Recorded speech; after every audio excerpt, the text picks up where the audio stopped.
My wife invited the whole family over for my birthday. She said, "Honey, can you go get some extra chairs from the garage?" There, I found my suitcase already packed and a note. "Surprise. We have a new head of the family. You are out." Everyone voted for it. The new locks will be installed at 8 p.m. Through the window, I saw them celebrating. I made a phone call and left. The next morning, a loud noise woke them up. It was my surprise for them. The divorce papers were supposed to arrive the following Tuesday. Instead, I found myself staring at a pale pink envelope on my 38th birthday, surrounded by the 3 people I thought I could trust the most in the world. "Happy birthday, Brian," my mother-in-law Barbara said, her voice dripping with feigned sweetness, as she handed me the envelope, her perfectly manicured fingers, adorned with rings worth more than most people's cars, trembling slightly. "This is from all of us." I looked around the upscale restaurant downtown where Nicole and I had our first date 8 years earlier. The irony was not lost on me. My wife was sitting across from me, her phone perfectly positioned to record my reaction.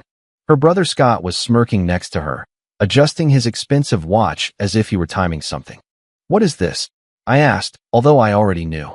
The weight of the envelope, the way Nicole avoided my gaze, the nervous energy emanating from Scott, it all made sense. "Open it, honey," Nicole said, her voice barely above a whisper. The pet name sounded strange on her lips.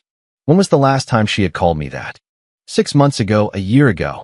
I tore open the envelope with deliberate slowness, my hands steady despite the adrenaline coursing through my veins. Inside were the divorce papers already filled out with sticky notes indicating where I should sign. Someone had even highlighted the sections on the division of assets in yellow. The restaurant was buzzing around us. Laughing couples, celebrating families, waiters rushing between tables with steaming plates. None of them knew they were witnessing an execution. "Well," Scott said, leaning forward, unable to contain his excitement. "What do you think?" I set the papers down carefully, reached into my jacket pocket, and pulled out the fountain pen Nicole had given me for our first anniversary. The one she said represented our future together, smooth, elegant, and built to last. "Thank you," I said, my voice calm as I signed each page with practiced efficiency. This is exactly what I needed. The confusion on their faces was priceless. Nicole's phone almost slipped from her hands. Barbara's mouth opened and closed like a fish gasping for air. Scott's smug smile faltered. I stood up and left $300 on the table, enough to cover the meal they had ordered to celebrate my humiliation, and put the signed papers back in the pink envelope. "Happy birthday to me," I said, sliding the envelope toward Nicole. "Enjoy your celebration." I walked out with my head held high, leaving behind 3 stunned faces and 8 years of marriage. The valet brought my pickup truck and I tipped him $50 because why not? It was my birthday after all. Driving away, I caught their reflection in the restaurant window. Nicole was waving her hands frantically. Barbara was clutching her chest dramatically, and Scott was on the phone, probably calling someone to figure out what had just happened. If only he knew what I had done before dessert arrived. The discovery had happened by accident, like most life-changing moments. I had come home early from the logistics company I had built from nothing over the past 10 years, hoping to surprise Nicole with dinner reservations for my birthday weekend. Instead, I got the surprise of my life. I heard voices coming from the living room, Nicole's laughter and another woman's voice that I recognized as Barbara's. I was about to announce myself when I heard my name. "Brian is such an idiot," Nicole was saying. "He has no idea what is coming." I froze in the hallway, my keys still in my hand. "Take all his assets, Nicole," Barbara replied, her voice full of satisfaction. "The company, the house, the investment accounts, everything. And Victor promises you Paris once this is all over." Victor, Nicole's boss at the marketing agency where she had been working for 3 years. The same Victor who called her at odd hours. The same Victor whose name kept popping up in her text notifications. "I cannot wait to see his face when he gets served the papers," Nicole continued. "Scott is going to film the whole scene. We will have it for the divorce proceedings. Show how he reacted, make him look unstable." "Brilliant," Barbara cooed. "That boy never deserved you anyway. A low-class blue-collar worker with delusions of grandeur. Victor can give you the life you truly deserve." I quietly walked out of the house, my mind racing. A low-class blue-collar worker. 8 years of marriage, and that was what I was to her. I thought of all the family dinners where Barbara had smiled at me, all the times Scott had asked me for business advice, all the nights Nicole had fallen asleep in my arms. It had all been a lie.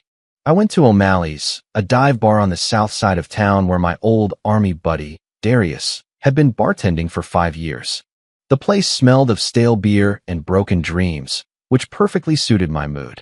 "You look like a guy whose dog just got run over," Darius said, sliding a whiskey across the scarred wooden bar. "What is eating you?" I told him everything. The conversation I had overheard, the months of Nicole coming home late, the way she had grown distant and cold. Darius listened without interrupting, nodding occasionally or refilling my glass. "So what is the plan?" he asked when I finished. "I do not know yet," I admitted, "but they want to ambush me on my birthday. They want to film my humiliation. All right then, let us give them a show they will never forget." Darius smiled, the same expression he wore before we raided insurgent compounds in the Middle East. "I am listening. First, I need to know everything. Who is this Victor? How long has this been going on? What exactly is he planning?" "I know a guy," Darius said, "a private investigator who owes me a favor. Give me 24 hours. The next morning, Darius called me with information that sent shivers down my spine and solidified my resolve. Victor Langford, married with 2 children, a senior partner at Langford and Associates Marketing. He had been involved in an inappropriate relationship with Nicole for 8 months. They had gone on weekend getaways and had even booked a trip to Paris for the week after my birthday with reservations at an exclusive resort. But the real kicker was that Victor was already married to a high-profile divorce attorney named Alexandra Langford.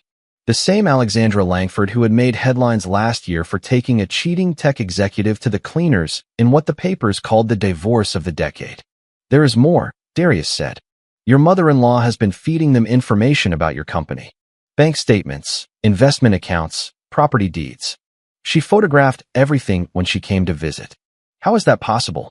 It turns out Scott works for a private investigation agency, not a very good one, but they know how to dig up financial dirt. They have been building a case against you for months." I felt something cold and hard settle in my chest. They had not just planned to divorce me. They had planned to destroy me. "What do you want to do?" Darius asked. "I want to disappear," I said, "legally, financially, completely. And then, I want to watch their world burn." I spent the next 36 hours restructuring my entire life. The beauty of owning a logistics company is that you know how to move things quickly and efficiently, including assets. My lawyer, Rebecca Sullivan, had handled the incorporation of my company 5 years earlier. She was sharp, discreet, and had zero sympathy for cheating spouses after her own messy divorce. "You want to do what?" she asked, raising an eyebrow as I sat in her office at 7 in the morning. "Transfer the controlling interest of the company to a trust with my niece as the primary beneficiary," I said. "She is 25, has an MBA, and has been working in the company for 2 years. Nicole has never met her. She does not even know she exists." "That is actually brilliant," Rebecca admitted. "And for your other assets?" "The investment accounts move offshore legally. The house goes into the trust too. I want to be worth exactly what I had when Nicole and I got married. About $50,000 and a 10-year-old pickup truck. That is going to cost you less than a divorce," Rebecca smiled. "I like how you think. Give me 24 hours. While Rebecca worked her magic, I made other preparations. I installed security cameras around the house, hidden ones that Nicole would never notice. I copied all the files from her laptop, all the text messages from her phone, all the emails from her accounts. The woman who had called me a low-class blue-collar worker had made the classic mistake of assuming I was too stupid to understand technology. I also paid a visit to Victor Langford's office. Langford and Associates occupied the top 3 floors of a glass tower downtown with a view of the river and probably cost more to furnish than most people made in a year. I dressed for the part. Khaki pants, a polo shirt, work boots, the uniform of someone there to fix something. "I am here for the air conditioning," I told his secretary, showing her a fake work order that Darius had printed. "The boss says there have been complaints about the temperature in Mr. Langford's office." She waved me in without a second glance. Victor was on a conference call, his back to the door as he gestured toward the view out the window. He was exactly what I expected, soft around the middle, expensive suit, the kind of guy who had never worked with his hands a day in his life. I pretended to check the air vents while listening to his conversation. He was talking about a client presentation, his voice full of the confidence that comes from never having to worry about real consequences. When he finished his call and turned around, I was standing by his desk. "Who are you?" he asked, surprised. "Brian Thompson," I said, watching the color drain from his face, Nicole's husband. He opened his mouth to call security, but I held up a hand. "Relax, Victor. I am not here to cause trouble. I just wanted to meet the man who is involved in an inappropriate relationship with my wife." "I do not know what you are talking about," he stammered. "Of course you do not." I picked up a framed photo on his desk of him with his wife and kids at a tropical resort. "Beautiful family. Does Alexandra know about your plans for Paris?" The color completely left his face. "Here is what is going to happen," I continued, my voice conversational. "You are going to continue your relationship with Nicole. You are going to take that trip to Paris. You are going to do exactly what you had planned. But understand this. I know everything. Every getaway, every lie, every message. And when the time comes, I am going to use all of it." "Are you threatening me?" "I am educating you," I said. "You see, you think you are playing chess, but you do not even know what game I am playing. Enjoy Paris, Victor. I hear it is beautiful this time of year." I left him there, probably wondering if he should call the police, Nicole, or his lawyer. It did not matter. The seed was planted, and doubt is a powerful thing. That evening, I came home to find Nicole cooking dinner, something she had not done in months. She was humming, actually humming, as she moved around the kitchen. "You seem in a good mood," I observed. "Just happy," she said, kissing me on the cheek. "Work is going really well lately." "I bet it is," I thought. "By the way," she continued, "I was thinking we could go to that place for your birthday. You know, where we had our first date. It would be nice to have the family there. Mom and Scott want to celebrate with us." "That sounds perfect," I said. "I cannot wait." The morning after my birthday dinner, I woke up with 10 missed calls and 43 text messages. Nicole was already gone, probably trying to figure out what had gone wrong with their perfect plan. The messages were a mix of panic, anger, and confusion. "Nicole, we need to talk right now."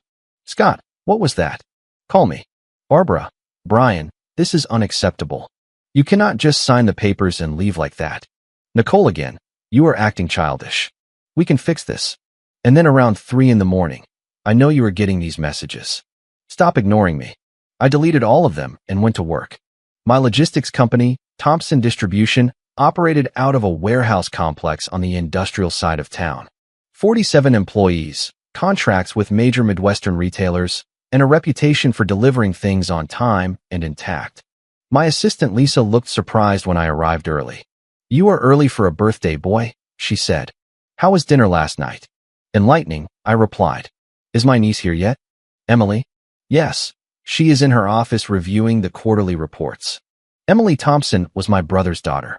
Though most people assumed she was just an employee, she had her father's analytical mind and her mother's ruthless efficiency. I had been grooming her to take over the company for 2 years, although I had never told her why. "Uncle Brian," she said when I knocked on her office door. "Happy belated birthday. How was the family dinner?" "Memorable," I said, closing the door behind me. "We need to talk." I explained everything to her. The divorce, the transfer of assets, her new role as the majority owner of the company. Emily listened without interrupting, her expression growing more serious with every detail. "So Nicole never knew about me?" she finally asked. "I kept my family separate from hers," I admitted. "Your aunt always thought my side of the family was below her standards. And now I own 60% of a multi-million-dollar logistics company." "Now you own 60% of a multi-million-dollar logistics company," I confirmed. "Do you think you can handle that?" Emily smiled, the same predatory expression I had seen on her face when she negotiated our last big contract. "What do you need me to do?" "For now, nothing. Run the company like you have been doing. But if Nicole or anyone from her family shows up here, you only know me as an employee. And when they discover the asset transfers, that is when things will get interesting." Around noon, Nicole showed up at the warehouse. I watched through the security cameras as she walked across the loading dock in her designer heels and business suit, looking completely out of place among the forklifts and shipping containers. "I need to speak to Brian Thompson," she told Lisa, her voice sharp with authority. "He is in a meeting," Lisa replied calmly. "Can I take a message?" "I am his wife. Go get him right now." I will see if he is available. Lisa buzzed my office and I told her to send Nicole in. I wanted this conversation to happen where I had total control. Nicole stormed into my office like a hurricane, her face red with anger. "What the hell do you think you are doing?" she demanded. "Working," I said without looking up from my computer. "You know, that thing I do to pay for your lifestyle. Do not play games with me, Brian. You signed those papers, but you cannot just disappear. We have assets to divide, arrangements to make." "What assets?" I asked innocently. "The house, the business, your investment accounts? What about them?" Nicole stared at me as if I had a second head. "They have to be divided according to the divorce agreement." I read the papers, I said. "You get half of everything I own when we got married. Congratulations, you are now entitled to $25,000 and half of a 10-year-old pickup truck." "That is not what." She stopped, her face turning pale. "What did you do?" "I adapted," I said. "You see, when someone spends 8 months planning to destroy your life, you have two choices. You can be a victim, or you can outsmart them." Nicole's hands were shaking now. "The house belongs to a family trust." "Your business?" "I am just an employee now." "The investment accounts?" "What investment accounts?" She collapsed into the chair across from my desk, the reality finally hitting her. "You cannot do this," she whispered. "I already did," I said. "But do not worry. You and Victor will have a wonderful time in Paris. I hear the weather is perfect this time of year." The mention of Victor's name hit her like a physical blow. "How did you know about the relationship?" "Nicole, I have known for months. The late nights, the secret phone calls, the way you started caring about your appearance again. Did you really think I was that stupid?" Tears began to stream down her face, but I felt nothing. No sympathy, no regret, no love, just cold satisfaction. "We can fix this," she said desperately. "I will end things with Victor. We can go to couples therapy, work things out."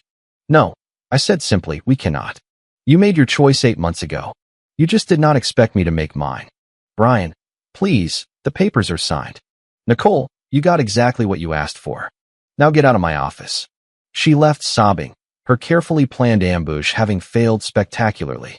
Through the security cameras, I watched her sit in her car for 20 minutes, probably calling Victor, probably her mother, probably trying to figure out how everything had gone so wrong. But I was not done, not by a long shot.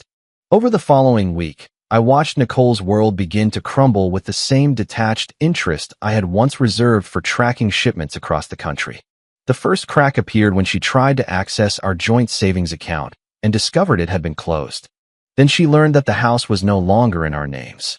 Then her credit cards, the ones linked to my accounts, were declined at her favorite boutique. Darius kept me updated on her movements through his network of bartenders, waiters, and other service industry workers who formed the invisible intelligence network of any city. "She has been to Langford's office every day this week," he reported over a drink at O'Malley's. "My guy at the coffee shop across the street says she looks awful. Victor is not taking her calls anymore. Smart. He knows his wife could destroy him in a divorce. Speaking of which, Alexandra Langford has started asking questions about her husband's travel plans." I smiled. "Oh, really? Word on the street is she hired a private investigator last month. Apparently, Victor is not as careful as he thinks he is." The second crack came when Scott showed up at the warehouse, demanding to speak to me. Unlike Nicole's emotional approach, Scott tried intimidation. "You think you are smart?" he said, pacing around my office like a caged animal. "But we know what you did. Moving assets, hiding money, that is fraud." "Really?" I asked, because my lawyer says it is smart financial planning. "We will see what a judge has to say about that." "By all means, take me to court," I said. "I am sure a judge will be very interested to hear how you and your family conspired to ambush me with divorce papers on my birthday. How you planned to film my reaction to yous in legal proceedings. How your mother committed identity theft to access my financial information." Scott's face turned pale. "We never. I have recordings, Scott. Video, audio, documentation of everything. You want to play in court? Let us play." He left without another word. The third crack was the biggest. Alexandra Langford filed for divorce from Victor, citing adultery and demanding an emergency injunction to freeze all his assets. The local business journal published the story on the front page with photos of Victor and Nicole leaving a downtown hotel. Nicole called me that night, hysterical. They fired me, she sobbed over the phone. The company fired me. They said I was a liability.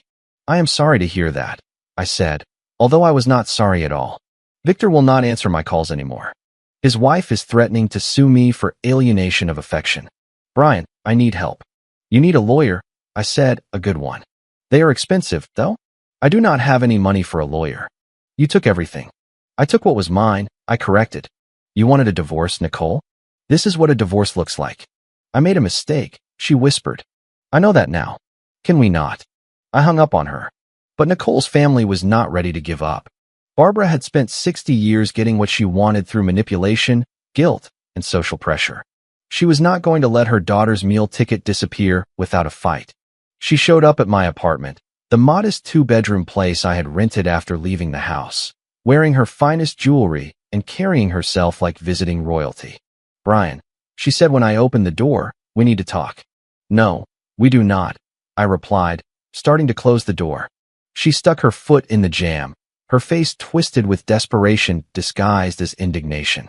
You cannot treat my daughter like this. Nicole made a mistake. But this is family. Family forgives. Was I family when you called me a low-class blue-collar worker? I asked. Was I family when you helped plan my humiliation? I never said. I have recordings, Barbara. Every word. She stepped back, her composure cracking. What do you want? She finally asked. I want you to leave me alone, I said. All of you. Nicole wanted a divorce. She got it. You wanted me out of your family. I am out. Congratulations, you won. But Nicole needs to learn that actions have consequences, I said, something you should have taught her 36 years ago. I shut the door in her face and listened to her pound on it for 5 minutes before giving up. 2 weeks after my birthday dinner, I got a call from Darius. You need to get down here, he said right away. I found him at O'Malley's with a black eye and a split lip, cleaning glasses behind the bar as if nothing had happened. What the hell happened to you? I asked. Your brother-in-law and 2 of his buddies decided to pay me a visit, Darius said. He wanted info on you. Where you live, where you work, what your plans are. Rage washed over me, hot and immediate. Are you okay? I have had worse, he said, but they made a mistake. What kind of mistake? Darius smiled, wincing as the expression pulled on his split lip. He did not know about the security cameras, or that I still have friends from the army around these days, or that assault is a crime. Did you call the cops? I called someone better, he said. Remember Phillips from our unit? He is a detective now. Scott and his buddies are going to have a very interesting conversation with him tomorrow morning. But that was not enough for me. Scott had crossed a line by involving Darius, and I was done playing defense. I spent the next day tracking down Scott's friends, the 2 guys who had helped him assault my best friend. It was not hard. Scott was not smart enough to hire professionals. They were just thugs he knew from a bar where he drank. I found them that evening in a pool hall on the north side, celebrating their easy payday with cheap beer and even cheaper whiskey. Did you boys have fun last night? I asked, sitting on a bar stool next to them. The bigger one, a guy with prison tattoos and missing teeth, looked me up and down. Do I know you? He asked. I am the guy whose friend you assaulted, I said calmly. Both men tensed, ready for a fight. What they did not expect was the envelope I placed on the bar between us. What is that? The smaller one asked. Photos, I said. From the security cameras at O'Malley's. Clear shots of your faces, the incident, everything. There is also a copy of the police report my friend filed this morning. They exchanged glances, suddenly less confident. Here is what is going to happen, I continued. You are going to call Scott and tell him the deal is off. You are going to disappear completely from this situation. And if I ever see you near my friend again, these photos will go to every police precinct in the city with your names and addresses. You cannot prove anything, the big guy said, but his voice lacked conviction. Cannot I? I pulled out my phone and showed them a crystal-clear video of them walking into O'Malley's right behind Scott and walking out 10 minutes later while Scott was counting cash. Technology is amazing these days. They left without finishing their drinks. But Scott himself was a different problem. He was family, which meant Nicole and Barbara would protect him no matter what he did. He was also stupid enough to escalate things if I did not handle him right. I did not have to wait long for the opportunity. Scott showed up at my apartment building 2 nights later, drunk and belligerent, screaming in the parking lot about what he was going to do to me. I let him rant for 5 minutes. giving him enough rope to hang himself while I recorded everything from my balcony. Then I went downstairs. Are you done? I asked. Scott spun around, swaying slightly. You think you were so smart? He slurred. But I know things about you. I know where you work, where you live. I know how to hurt you. Like you hurt Darius? That was just a warning, Scott said. Next time. He threw a punch, a wild, drunken swing that I saw coming from a mile away. I dodged it easily, letting his momentum carry him past me. He stumbled, caught himself against a car, and turned around with a murderous glare. You want to do this right here? I asked. In front of all these cameras, with all these witnesses? Scott looked around, suddenly aware that several neighbors had come outside to watch the show. His arrogance deflated a bit. This is not over, he said. Yes, it is, I replied. Because if you threaten me or my friends again, I will have you arrested for assault, harassment, and whatever else I can think of. And then I will sue you for everything you are worth, which, let us face it, is not much. Scott left, but I knew he would be back. Men like him always come back. I was right. 3 days later, Scott showed up at my work with Nicole and Barbara in tow. They had clearly planned this as their final assault, a coordinated attack designed to corner me and force me to negotiate. They walked past the loading dock because I let them. I wanted this confrontation to happen on my turf, with my people watching, recorded by my cameras. Brian, Nicole called out as they approached my office. We need to talk. I stepped out to meet them in the main warehouse, surrounded by my employees, with Emily watching from the office above. What can I do for you? I asked politely. You can stop this childish behavior, Barbara snapped. Nicole is your wife. You have responsibilities. Nicole is my former wife, I corrected, for 2 weeks now. And my only responsibility is to myself. We know about your little shell game, Scott said. Moving assets, hiding money. That is illegal. Really? Because the IRS seems to think everything I did was perfectly legal. Just like my lawyer does, just like the banks do. You cannot just walk away after 8 years of marriage, Nicole said, her voice breaking. We built a life together. No, I said. I built a life. You lived in it while planning to destroy it. There is a difference. The warehouse had gone quiet around us. 47 employees had stopped what they were doing to watch the drama unfold. I could see some of them recording with their phones. Brian, Nicole tried again. I know I made mistakes. You made choices, I interrupted. You chose to have an inappropriate relationship. You chose to plan an ambush divorce. You chose to call me a low-class blue-collar worker. You chose to try and take everything I worked for. Those were not mistakes, Nicole, they were decisions. So what happens now? She asked desperately. Now, you live with the consequences of your choices, I said. Just like I live with mine. This is not over, Scott said, stepping forward aggressively. Yes, it is, I replied. Because if any of you ever contact me again, if you show up at my work again, if you threaten my friends again, I will make your lives very difficult. How? Barbara demanded. I smiled, an expression cold enough to make her step back. I am a logistics expert, Barbara. I know how to move things. Information, money, people. I know how to track shipments across the country. How to coordinate complex operations. How to make sure things end up exactly where they need to be. Do you really want to find out what I can do when I set my mind to it? They left without another word. But I could see in their eyes that it was not over. They would regroup, make new plans, find new ways to attack me. I was counting on it. The end came 3 weeks later, but not the way any of us had expected.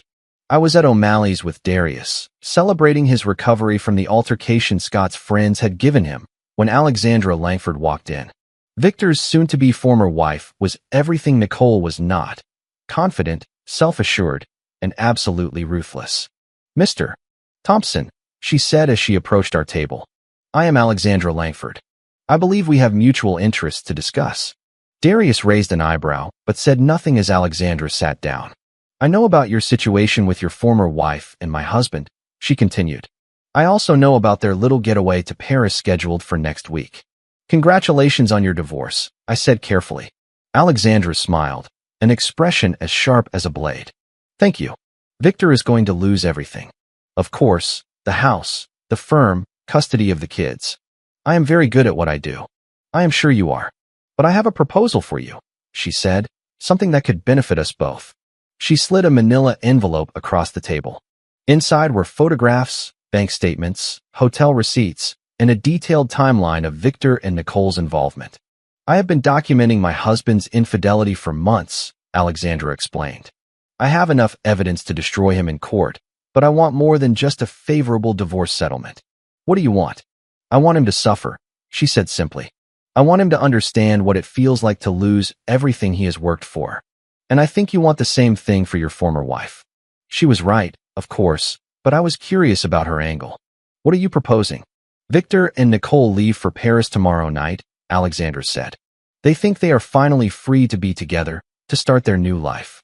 What they do not know is that I have already contacted the French authorities about Victor's tax evasion. He has been hiding assets in offshore accounts for years. That is between you and him, I said. True. But what if Nicole was involved too? What if it looked like she had helped him move money illegally? What if she were detained by French customs when they try to return to the United States? The implications were staggering. Nicole could face international fraud charges, extradition proceedings, years of legal battles she could not afford. That seems excessive, I said, although a part of me was intrigued. Really? Alexandra asked. Your former wife destroyed your marriage for money. She conspired with my husband to defraud you in a divorce settlement. She participated in moving assets to hidden accounts. From my perspective, she is just as guilty as he is. Darius leaned forward. What exactly are you asking Brian to do? Nothing illegal, Alexandra said. I just need information. Nicole's passport number, her travel itinerary, her phone records, things that would help the authorities build their case. I do not have access to that information, I lied. Alexandra smiled. Of course not. But if you did, and if you shared it with the proper authorities, Nicole could find herself in a very difficult situation, one that would make your little asset protection scheme look like child's play. She stood up, leaving the envelope on the table. Think about it, Mr. Thompson. But do not think too long. They leave tomorrow night. After she left, Darius and I sat in silence for several minutes. That woman is terrifying, he finally said. She is also right, I admitted. Nicole participated in Victor's schemes. She tried to defraud me. She chose to destroy our marriage for money. So what are you going to do? I thought of Nicole's face when she had handed me the divorce papers, the satisfaction in her voice when she had called me a low-class blue-collar worker, the months of lies and deceit that had led to this moment. I am going to give Alexandra Langford exactly what she wants, I said. The following evening, I was sitting in my apartment with a glass of whiskey and my laptop, watching the flight tracker on my screen. The flight to the main airport in Paris had just taken off, carrying Nicole and Victor toward what they thought was their fresh start. What they did not know was that French customs officers would be waiting for them with arrest warrants, extradition requests, and evidence of international money laundering that would keep them tied up in legal proceedings for years. What they also did not know was that Alexandra Langford had manipulated all of us. My phone rang around midnight. It was Emily calling from the warehouse. Uncle Brian, she said, her voice tight with worry, we have a problem. What kind of problem? The kind where the FBI just showed up with a warrant to search our financial records. I felt the bottom drop out of my stomach. What are they looking for? Evidence of money laundering, asset concealment, and conspiracy to commit fraud, Emily said. They have documents showing that our company was used to move money for Victor Langford's offshore accounts. The pieces fell together with sickening clarity. Alexandra Langford had not just wanted revenge on her husband and Nicole. She had wanted a scapegoat for Victor's crimes. Someone to take the fall while she walked away clean. She had played me perfectly. Uncle Brian. Emily's voice was small and scared. What do we do? I looked out my apartment window at the city lights, thinking of Nicole and Victor sitting in a French jail cell, probably blaming each other for their predicament. Thinking of Scott and Barbara, who would soon discover that their daughter was facing international criminal charges. Thinking of my company, my employees, my carefully constructed new life. Alexandra Langford had given me exactly what I wanted, the complete destruction of everyone who had betrayed me. She just forgot to mention that I would be destroyed right along with them. Uncle Brian? We call our lawyer, I said, preparing for war. But as I hung up the phone, I caught myself smiling. Nicole wanted to see what I looked like when I was truly angry, when I had nothing left to lose. She was about to find out. Comment. Hey guys, this story really stayed with me. I want you to remember that protecting your self-respect is always worth it. When people cross your boundaries, it's okay to step back and choose yourself first. Real strength comes from taking responsibility for your own peace instead of hoping others will change. Kindness is important, but never at the expense of your dignity. Healing begins the moment you decide you deserve better. Choosing calm over constant drama is one of the wisest things you can do. Take some time to think about the relationships in your life and what you truly deserve. You are stronger than you know, and you deserve genuine respect and love. Let's all try to move through life with more integrity and courage. If you like the stories, don't forget to leave a comment and support the channel by subscribing. See you in the upcoming stories.